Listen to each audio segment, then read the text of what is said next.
Everyone knows you need to eat to live, and many even live to eat. Food is the fuel that powers our bodies. But could you go without it? Sure, most people could go a few hours, or even a few days if they really wanted to. But what would happen if you went a whole month without eating? Don't forget to subscribe so you never miss an upload, and let's jump in.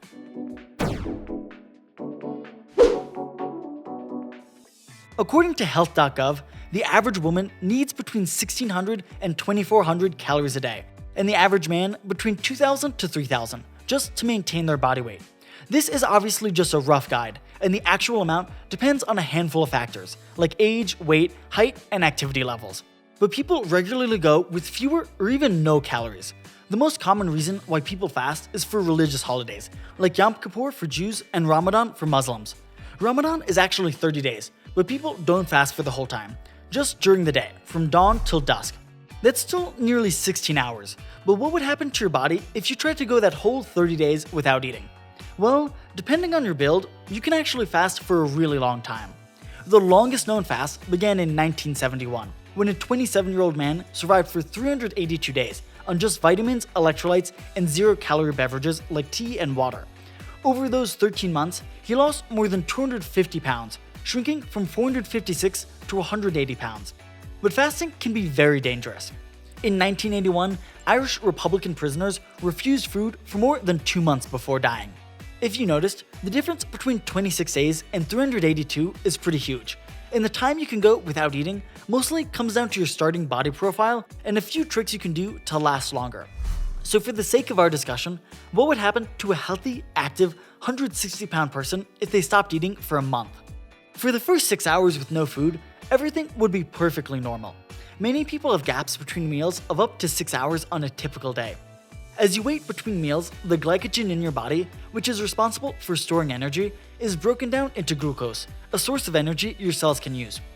You burn about 1 gram of glucose a minute, just riding along doing nothing.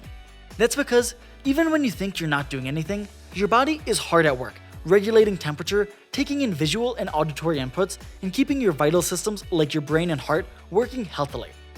If you're moving around a bit, you burn about 2 grams a minute, and at a race pace, 3.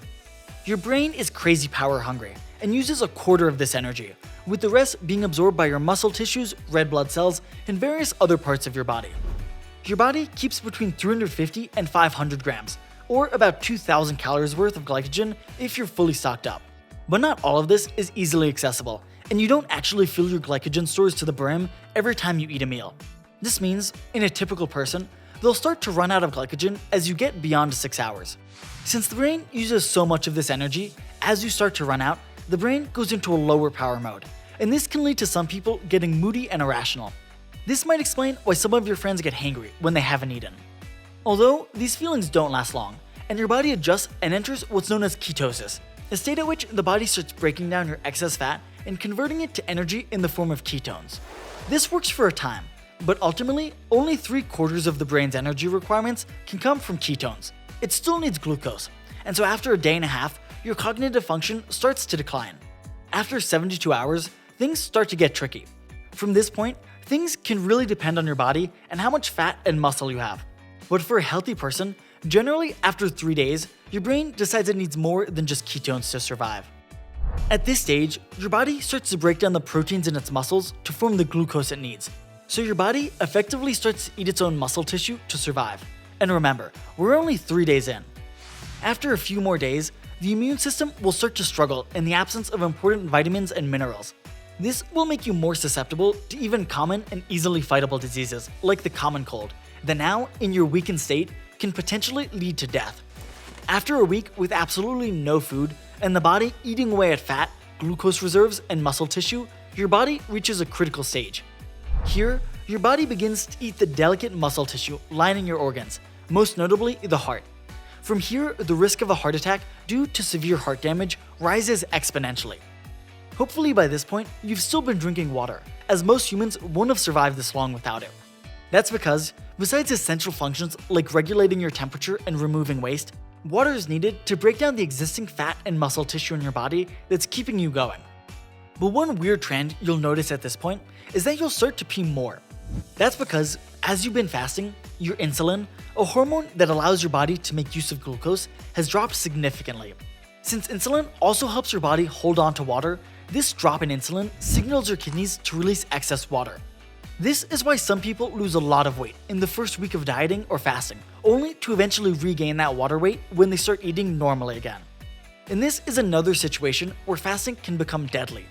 As your body rids itself of excess water, you also lose valuable electrolytes.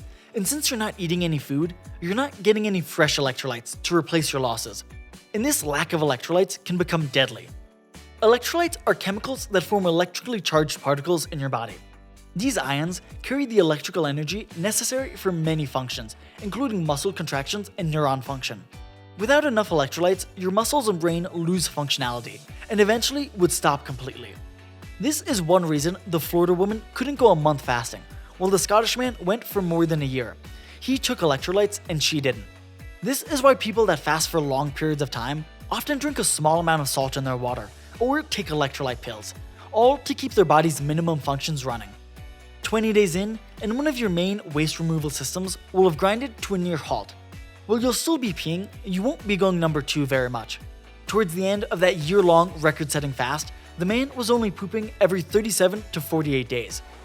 At 30 days, if you've survived that long, you'll be incredibly weak. Your body fat will have long been eaten up. Your muscle tissue, including those that surround your vital organs, will have been withered away, and your immune system will be nearly non-existent. You'll struggle from physical weakness and constant cravings. A healthy 160-pound man would have lost more than 50 pounds in this time. But now you've survived your month of no food, and it's time to fill yourself with anything you can get your hands on. Except, this is the last and sneakiest way this fast could kill. At the end of World War II, some 60,000 prisoners of war were rescued in critical condition, close to starvation. After being well fed and having survived the torment of war, some 14,000 would perish, from what would later be known as refeeding syndrome. As the body had been deprived of food for so long, the amount of glucose and electrolytes diminished. Then, as the body digests and metabolizes food again, it starts to secrete insulin. This can cause a sudden shock to the body and a shift in the balance of electrolytes and fluids, and these shifts can cause severe and often fatal complications.